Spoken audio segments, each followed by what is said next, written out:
Greetings from Central Auckland Church of Christ. Hopefully we're allowed here. My amazing wife Ben and I, Paul, will be sharing a community message with you this morning. Come on, brother. And I know we're wasting away, but internally we are not. So this is the time of the service that we focus on the cross, the suffering, the sacrifice, and the victory through Christ that allows each of us, though none of us are willing to earn it, forgiveness and acceptance. How many decisions do you make every day? About 35,000. Wow. That's about 1 every 2 seconds of your waking day. That is why everyone in this room looks so tired. Seriously.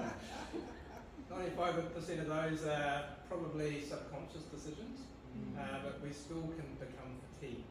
Yeah. How many times have you gone out to a restaurant and thought, too many choices, just tell me what I can have, I don't want to choose. Let's read from the book of John, chapter 8, starting at verse 25. Who are you? They asked.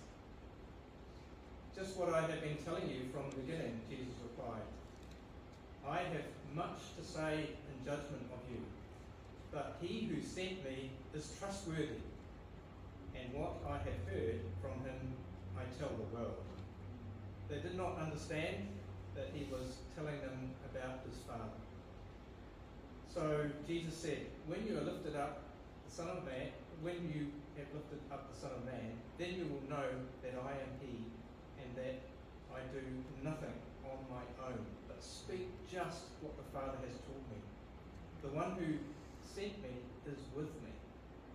He has not left me alone, for I always do what pleases him.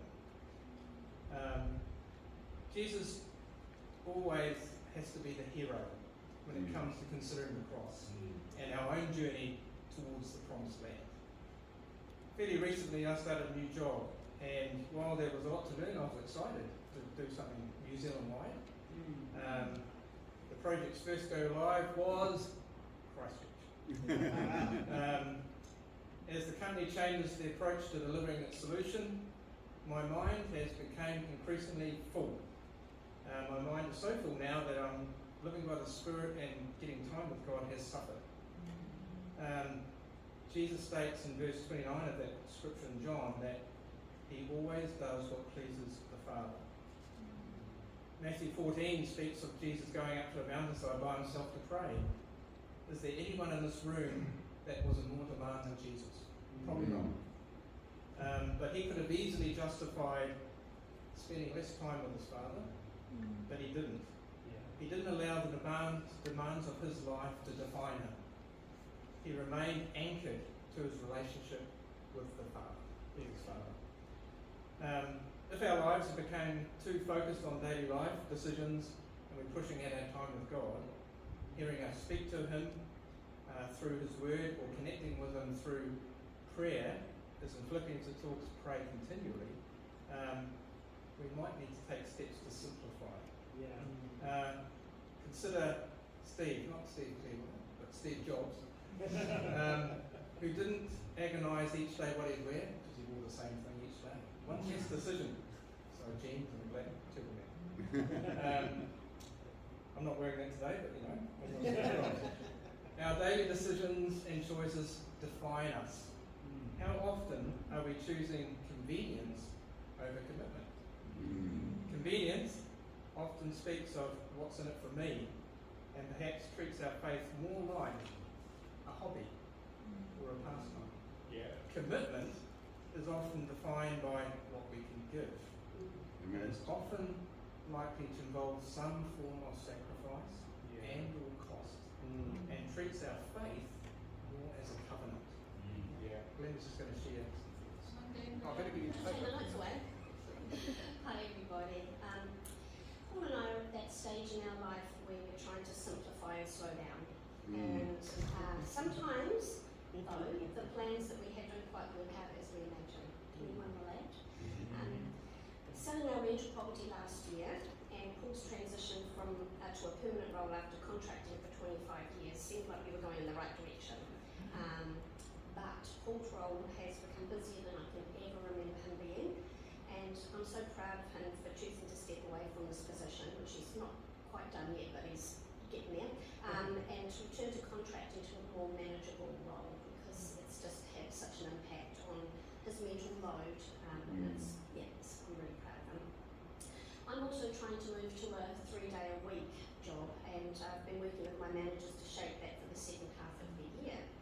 In the meantime, there have been a lot of changes in the department, and they've resulted in my workload increasing quite significantly. I work for the University of Auckland, so we're both really under the pump. And sometimes I question God. What on earth, Lord? We're trying to slow down and everything just keeps ramping up all the time. I've recently realised that we still have something to learn with this period of being extra busy. And that's to trust God, to trust His providence, His plans and His timing for us. I find myself wanting to distract myself from thinking about how busy I am by listening to audio books or playing games on my phone. I'm sure people can relate to that as well. But I need to choose prayer and Bible study more often, because it's God who's my rock, and it's Jesus who understands me and who gives me His example to follow, as Paul referred to in the scriptures he read. Jesus stayed closely and deeply connected to God during the most insanely busy job ever. Can't even get my head around what he must have gone through and the demands on his time. And he's my inspiration, he's my saviour, and he's definitely my hero. Are you playing the paper? Thanks, Diane. I'm glad to say that, cheers. I'm sure we all aspire to be more like Christ each day. Follow his example. As we follow his example, let us make space to connect with him daily into our Father, allowing him to speak to us and committing to live by the Spirit that he's embedded within us. Let us pray. Heavenly Father God, thank you for Christ's sacrifice. It's only through his sacrifice that we can stand before you today, Father God. We are not worthy, Father God, but Lord, with Christ covering us, we are seen as pure and blameless, which is just truly amazing. Thank you for Christ's sacrifice, Lord. Thank you for his love for us, his determination to stay close to you, Father. And I pray that we do the same as we live our lives, as rocky as it can be sometimes, in a way that will give glory to you. Thank you for the victory of the cross, Lord, and knowing that, Lord, we will be with you in eternity forever. And pray that we live our lives looking to that vision and that hope, Father God. Thank you for today, and I pray in Christ's name. Amen. An elder from up in the church in Auckland, but he's also a dear friend of both Chloe and myself. When Chloe and I were dating, we went over to their house for a dinner. It was a great time. They were one of our first couples that we went out on a date with, and it was just a great opportunity to get to know them. I had just moved to New Zealand, and it was something that I hold dear to my heart. But then on top of that, we actually were leading the teen ministry when their teens were growing up in it. And so we have a close family relationship with their teens as well. And now one of them is married, and one of them is graduated. She actually lived down here for a little while. If you guys remember Caitlin Salud, she is their daughter, and they are her parents. So, anyway, I just want to say thank you guys so much for coming down to visit us. But let's make sure to give them a warm welcome as John comes and preaches the word to us. I'm so grateful to be able to, what is this? Oh, liquor, right, okay. To be able to share the lesson today. Last night we had an awesome marriage night. I think it was awesome. Not because we were the ones who preached, but it was awesome. And lately, I've just finished my quiet time in the book of John. And, I just heard that you guys are going to start your Troas, or you're studying the book of John. So you're probably going to skip John chapter 4 because I'm going to share a lot of insights in my quiet time, and it's been incredible because when I decided to have quiet times on the book of John, it was because I needed to go back and get to know Jesus once more from the eyes of the, you know, I guess relatively the closest person to Jesus, which is the Apostle John. So today we're going to talk about John. I'm going to share, you know, some incredible things that I'm learning in John chapter 4, the Samaritan woman. And so we're really grateful to be able to share today and be able to visit Canterbury again. When Caitlin was here, it was much easier for me to visit more often. But when we went back to Auckland, it became very obvious that the number of visits dropped. So because of that, I want to apologize, but you know what, we're hoping to visit more often as long as the price of petrol and airfares settled. So the good news is that there's repentance, amen, and we really do hope to visit you guys more often. And we will probably cycle between, obviously, Steve and Nell and the Swartz, who's also the elder couple, and me and Amain. So, have you ever had that, I guess, that experience where you really want to see a particular person and you know that that person is there, but you don't want the person to know that you want to see that person? You know what I mean? It's like, oh, you're here! Kind of, you know, it's like when I was single and I was in the province where we planted the church. Mine was reaching out to her friend who was also in that province, and I think, I'm just guessing, she just wanted to come and go, oh, you're here.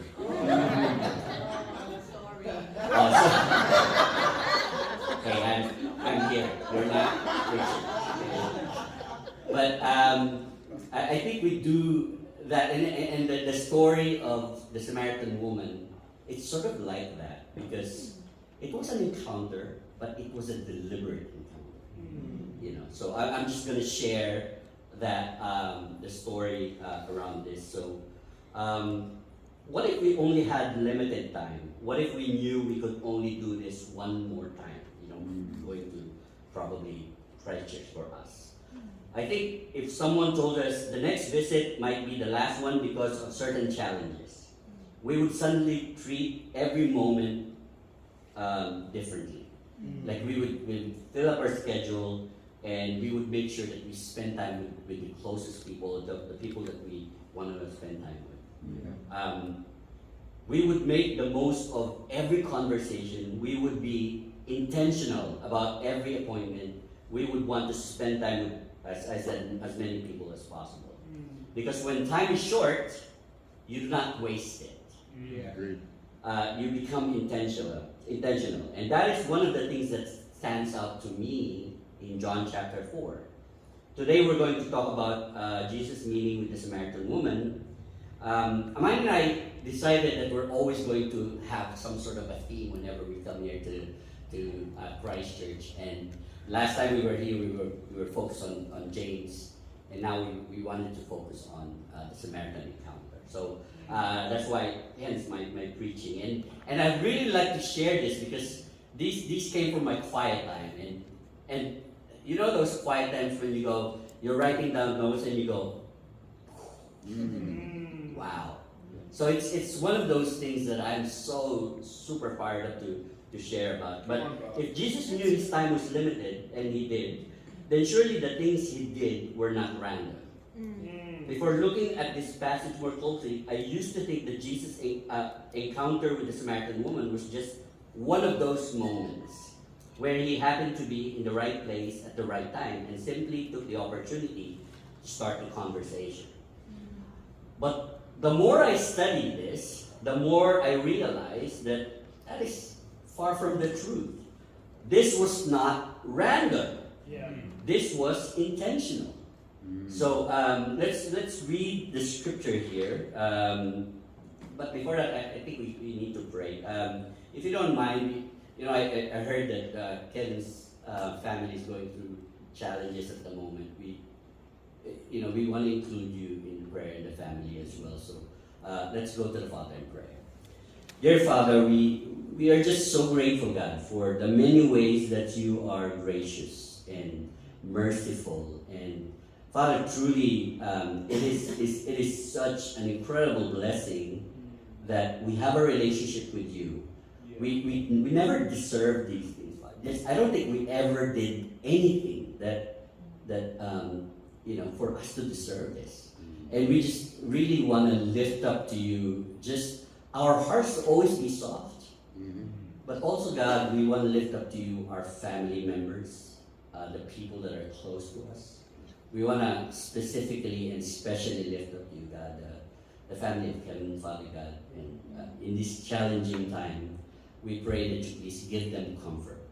And you please help them to really see you more clearly, Father God, during this time, in a way, Father, that they will look up to you and get encouragement from you. And we also pray that the people around them will really rally to give them comfort and encouragement at this time. We thank you as well for this opportunity that we can look at John chapter 4. I pray that you bless us with your Spirit and let your wisdom and your encouragement be upon us. We love you so much and thank you as this in Jesus' name. Amen. Okay, let's read John chapter 4. Let's start in verse 2. It says, verse 4, sorry. Now he had gone through Samaria, so he came to a town in Samaria called Sychar. Near the plot of ground Jacob had given his son Joseph. Jacob's well was there, and Jesus, tired as he was from the journey, sat down by the well. It was about noon. When a Samaritan woman came to draw water, Jesus said to her, "Will you give me a drink?" His disciples had gone into the town to buy food. The Samaritan woman said to him, "You are a Jew, I am a Samaritan woman. How can you ask me for a drink?" For Jews do not associate with Samaritans. I like how John has those parents, just to give people context. I think John thinks that people who will be reading this doesn't know the background, and we actually don't, But I like that he's thinking about that. Jesus answered her, "If you knew the gift of God and who it is that asks you for a drink, you would have asked him, and he would have given you living water." "Sir," the woman said, "you have nothing to draw with, and the well is deep. Where can you get the living water? Where can you get this living water? Are you greater than our father Jacob, who gave us the well and drank from it himself, as did also his sons and his livestock?" Jesus answered, "Everyone who drinks this water will be thirsty again, but whoever drinks the water I give them will never thirst. Indeed, the water I give them will become in them a spring of water welling up to eternal life." The woman said to him, "Sir, give me this water so that I don't get thirsty and have to keep coming here to draw water." Okay. He told her, "Go call your husband and come back."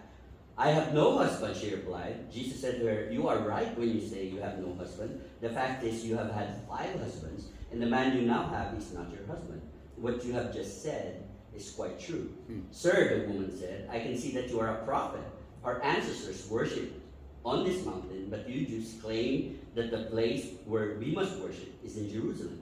"Woman," Jesus replied, "believe me, a time is coming when you will worship the Father neither on this mountain nor in Jerusalem. You Samaritans worship what you do not know. We worship what we do know, for our salvation is from the Jews.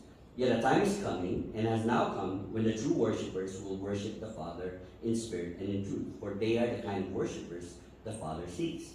God is spirit, and his worshippers must worship in the spirit and in truth." The woman said, "I know the Messiah called Christ is coming. When he comes, he will explain everything to us." Then Jesus declared, "I, the one speaking to you, am he." Let's jump to verse 39. Many of the Samaritans from that town believed in him because of the woman's testimony. "He told me everything I ever did."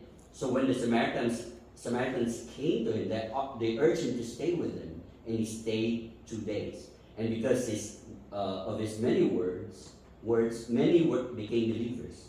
They said to the woman, "We no longer believe just because of what you said, we now have heard for ourselves, and we know that this man really is the Savior of the world.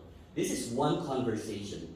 Jesus came from a stranger, he became a Jew, he became a rabbi, and then he became, that just in this conversation, he became the Messiah, and then he became the Savior of the world. It's incredible how in just one conversation, he's sort of peeling the barriers of who he was during that time. It's like, it's like every single level of depth of what she was knowing about Jesus, it's like a shock for him. Of course, the original shock was Jews never really associate with Samaritans. So it was a deliberate route. What strikes me first is this. The Bible says that Jesus had to go through Samaria. Now, geographically, yes, Samaria was on the way. Is there? Okay. So, as you can see, Judea is there. That's where Jerusalem is, and Sychar is in the middle, and Galilee is up there.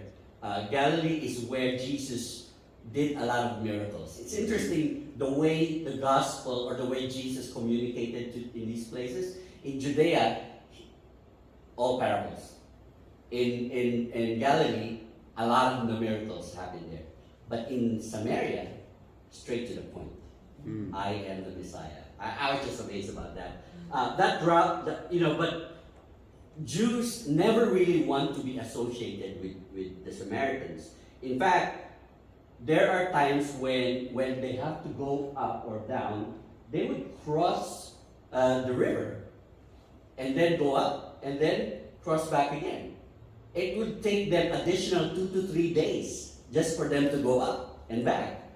So it's like, what in the world, but Jesus had to pass through Samaria. It wasn't an accident, it was deliberate. So when the Bible says he had to go through Samaria, it feels like more.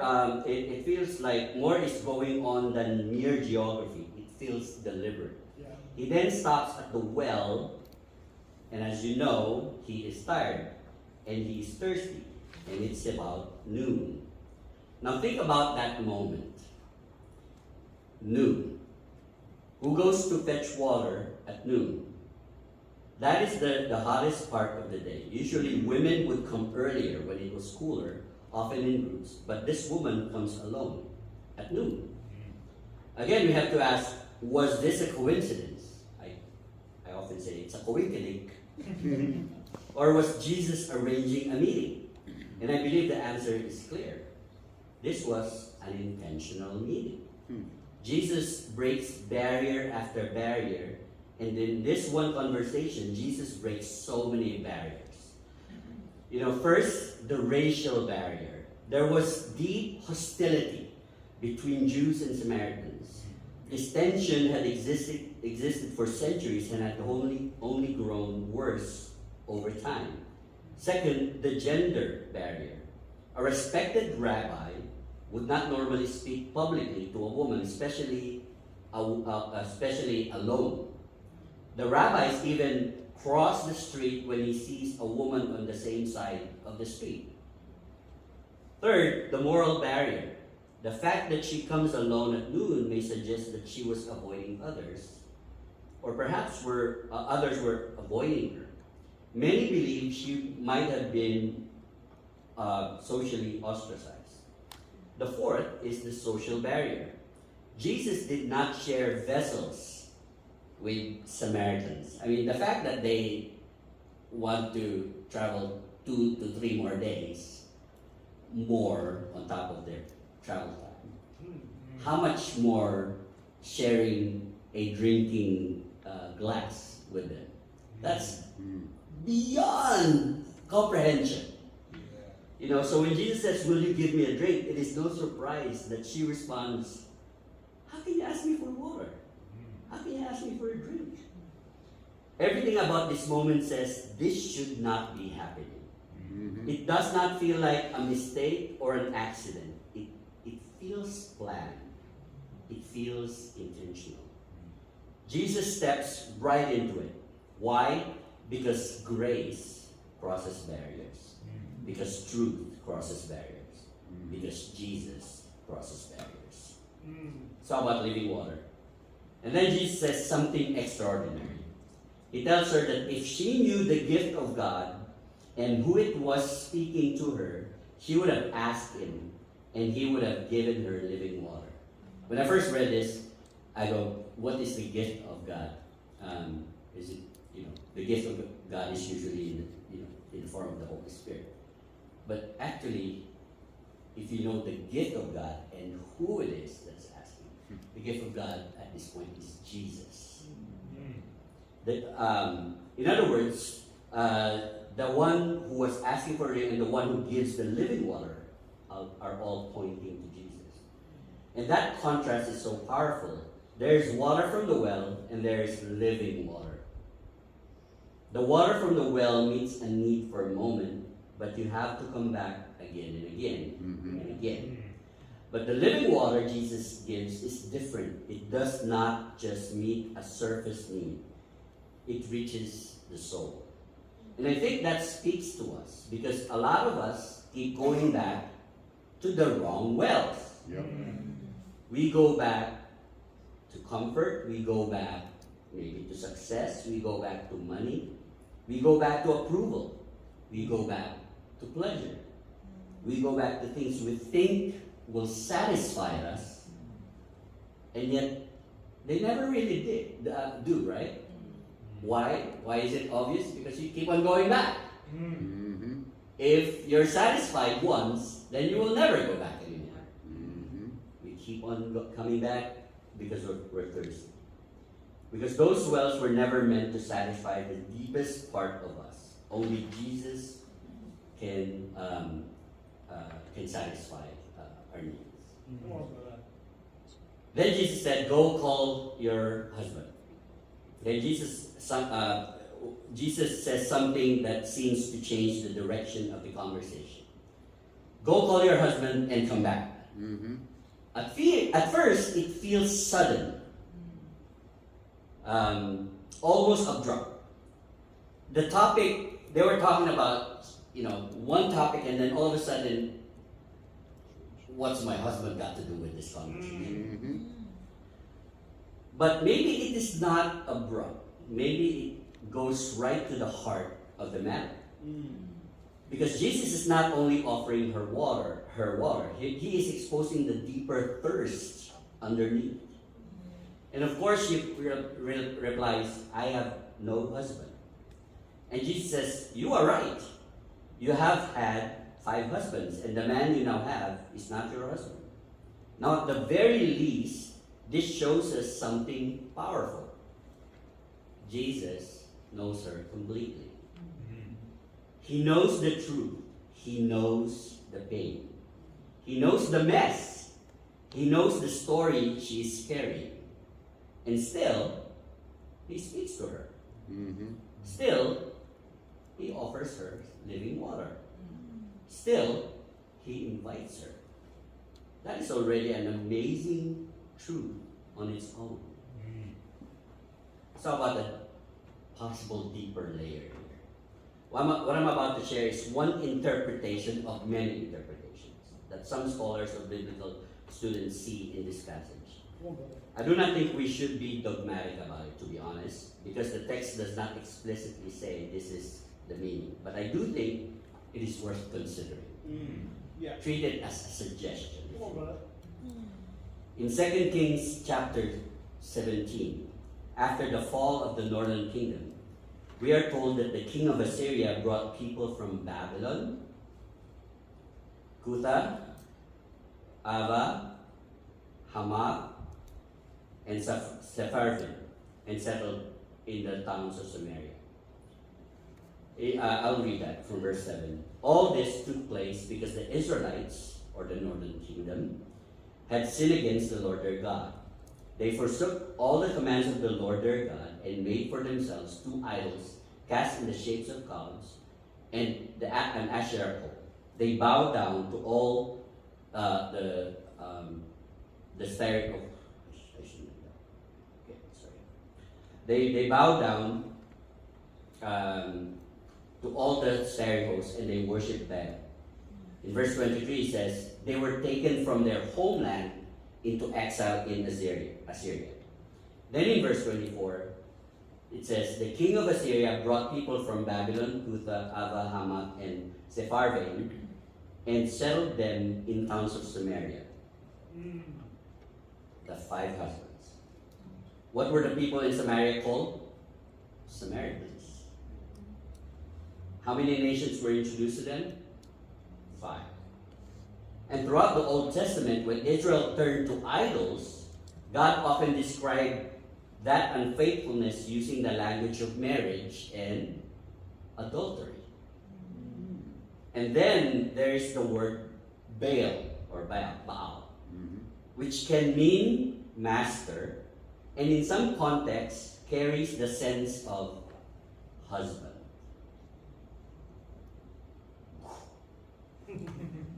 Some people see the Samaritan woman with her 5 husbands as possibly representing more than just herself.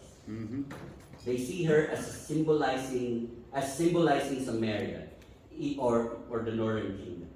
A people who had been spiritually unfaithful and joined to other husbands instead of remaining faithful to their true husband, who is God. Again, I'm not suggesting this view of interpretation as a fact because it's not in scriptures, but I want to be sensitive that this is a suggestion from what I gleaned when I was studying this. This is a possible angle. In fact, some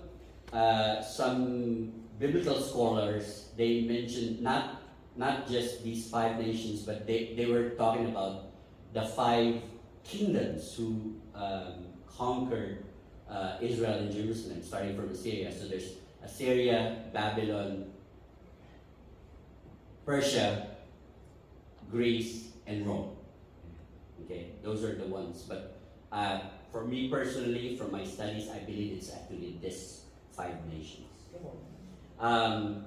Again, because there really was, don't look at this as if, wait, so that encounter is just a symbolism? No, there was really a woman that Jesus met. This is not just a symbol. This is a real encounter with a real person. But it may also be that John is showing us that this woman's story reflects the bigger story of Samaria itself. And if that's true, then when Jesus says, go call your husband, he's not only addressing her personal life, he also may be speaking into the whole history of Samaria, calling people back to their true relationship with God. And I believe that is powerful. Let's talk about betrothal, okay? Now I went ahead. The well as a place of betrothal. And when this particular detail of passage is even more beautiful. Think about the well. What happens at wells in the Old Testament? We see that Isaac married Rebekah at the well. Jacob met Rachel at the well. And Moses meets Zipporah at the well. Again and again in the Old Testament, the well became a place connected with betrothal. Samaritan woman, go call your husband, and they met at the well. So when Jesus meets this woman at the well, I do not think the detail is accidental either. It did not just happen to be in a well. It seems intentional. There may be a marriage imagery in the background, not in the literal romantic sense, of course, but in a covenant sense. Jesus is presenting himself as a true bridegroom. In fact, prior to John chapter 4, for some strange reason, John mentioned Jesus as a bridegroom.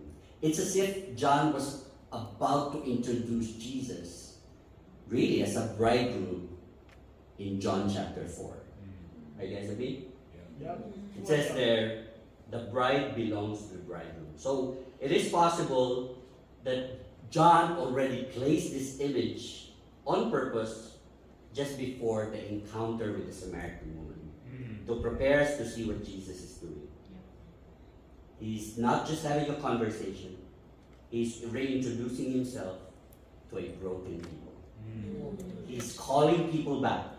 He's saying, in effect, you have looked elsewhere long enough. Come back to the one who can truly satisfy your deep, deep desire. And then the woman's response. He told me everything I ever did. I love this response because she goes back into town and says, he told me everything I ever did. I hear that in my simple mind as he knows me. He really knows me. And when I was studying this, I go, wow, that's incredible. Jesus actually knows this woman, and with all the good and the bad, the good, the bad, and the ugly. And yet he accepted her. And it reminded me of the scripture in Genesis chapter 2, where it says there, when the Lord made a woman from the rib he had taken out of the man, and he brought her to the man said, "This is now bone of my bones and flesh of my flesh." It's as if it's a celebration. I recognize her. And in that Samaritan woman in the well, no wonder Jesus recognized her. It was about that relationship. What is amazing is that knowing her did not actually crush her. It transformed her. Why? Because she's not only exposed, she's also received. She is not only known, she's also invited. She's not only confronted, she's also loved. And I think that is why her confidence changes so dramatically. The moment Jesus reveals himself as the Messiah, everything shifts. Why? Because now his knowledge of her is no longer just the knowledge of a prophet. It is the knowledge of the one sent by God. Not just someone who sees her sin, but the very one who can save her. Not just someone who knows her past, but the one who can give her a future. Not just someone who names her thirst, but the one who can satisfy it. That is why she suddenly becomes so bold. She had come to the well alone. Now she runs back to town she may once have avoided, and she becomes a witness. Why? Because when you realize that the Messiah knows you fully and still wants you, fear starts to lose its grip when you come before Jesus. Amen. Shame starts to loosen, silence starts to break, Yeah. confidence starts to rise. She's no longer defined only by her past, she's now defined by the one she has met. So now our response. What does this mean for us? It means that Jesus still meets people intentionally. It means that no barrier is too great for him. No race, no gender, no shame, no sin, no history, no brokenness can separate us from Jesus. It means that Jesus still offers living water to thirsty people. Yeah. And it means that to be part of his people, his church, is to be part of his bride. Not just Jews, not just Samaritans, not just Canterburyans, not just one group, but all respond to him in faith. And I think this is important for us to remember. We are not just part of a named church, Canterbury Church of Christ. We are not just part of a local congregation. We are part of Jesus' body, Jesus' people, Jesus' bride. And if you are already belonging to Him, then keep drinking from the right well. When Jesus talked to the disciples about the harvest, I do not think that was also accidental. In the background is Baal, a Canaanite god, associated with fertility and harvest. So when Jesus says, in effect, that the harvest is already ready, he seems to be correcting that whole mindset. He's saying the harvest does not belong to Baal. It does not depend only on the seasons. The harvest, the Lord of the harvest is God, and He is already at work. Jesus was telling them, stop thinking like Baal is in charge of the seasons. God is already working, and the harvest is already here. So as disciples of Jesus, open our spiritual eyes and see. Do not overthink it. For those of us who have become disciples already, just do it. You know, whenever we see something, sometimes I want to, you know how the scripture says, you will always be, people will not accept you. What's the right word? People will reject you. Thank you, bro. People will reject you. I'm thinking one day I'm just going to go out there and I'm going to count the number of rejections, because that means that is fulfilling Jesus' words. And when I go out there and if somebody rejects me, I'm like, man, Jesus, your words are true. And if I get rejected 500 times, 500 times Jesus' words are true. Amen? Amen. And for some of us, have you lost your way? If you do not yet know Him deeply, then hear His invitation. Come back. Come near. Call on to your true husband. Call on to your God. Know His heart through His word. And drink deeply in the living water that truly satisfies. Because only Jesus can satisfy the thirst of the human soul. So today, it's not an accident. When you were invited to attend, when someone spoke to you about God, when you thought to yourself, maybe I should go. When you woke up this morning, when you dress up for church, because it just so happened that you don't have any other appointment, when you come to church and thought, God must be speaking to you. It all happened as if someone orchestrated it. It all happened intentionally at noon.